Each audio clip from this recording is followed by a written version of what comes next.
Hand and wrist injuries are some of the injuries that are most serious and affect people's lives the most, I believe, because we take it for granted that we need our hands and our wrists to perform even the most menial tasks.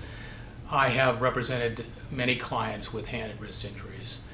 Generally, we have them in slip and fall types of settings, but we can also have them in car accident settings. In slip and fall settings, obviously when a person falls and slips on something and falls unexpectedly, they usually put their hands out, and these often cause hand fractures and wrist fractures. In the case of a serious fracture, obviously you have a need for surgery, and hardware has to be placed in the wrist, which consists of screws and plates often. I have a client that we represented last year who was at a facility for roller skating, indoor roller skating facility. She was roller skating with her daughter, and she was a very good roller skater. Unfortunately, there was another young child there that was allowed by his parents to go around and virtually terrorize everyone by trying to skate into their skates, skate-to-skate contact, or trying to knock them off their feet. This went on for about 15 minutes, and my client had even complained to the management of the facility that this young child was unattended and was doing this to customers. They did nothing whatsoever to prevent this type of interference with skaters, and consequently the young skater skated into my client, knocked her down, and as she went down, of course, she put her hands out. Unfortunately, she fractured her right wrist, and she also dislocated it. You often have dislocations of the wrist as well as fractures. She had to be taken to the hospital, and she subsequently had surgery for the wrist injury.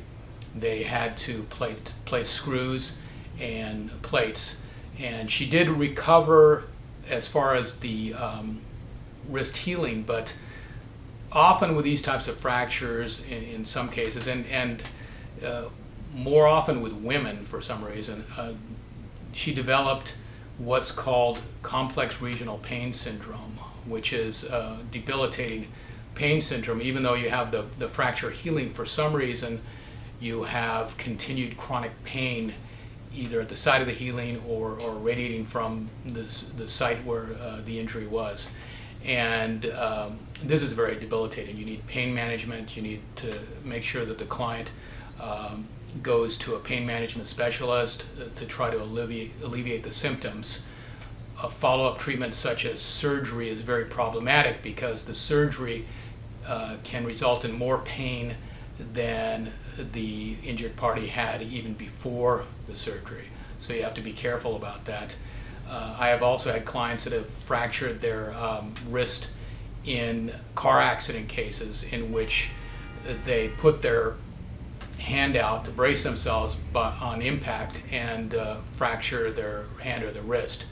And these are also cases that the attorney has to manage well. He has to make sure that they go to a hand or wrist specialist, which is different than a normal everyday orthopedic surgeon.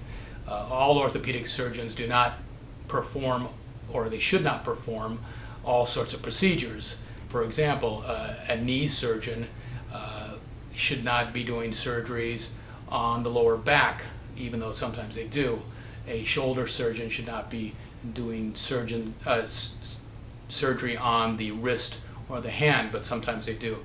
I always send my clients with hand or wrist injuries to hand or wrist specialists because it often requires microsurgery because the bones and the ligaments are very small, and you need a specialist that's almost like an artist in order to have a successful type of surgery on a hand or wrist. So that's what we do for clients that have these types of injuries, and help them recover and collect the type of compensation that they're entitled to.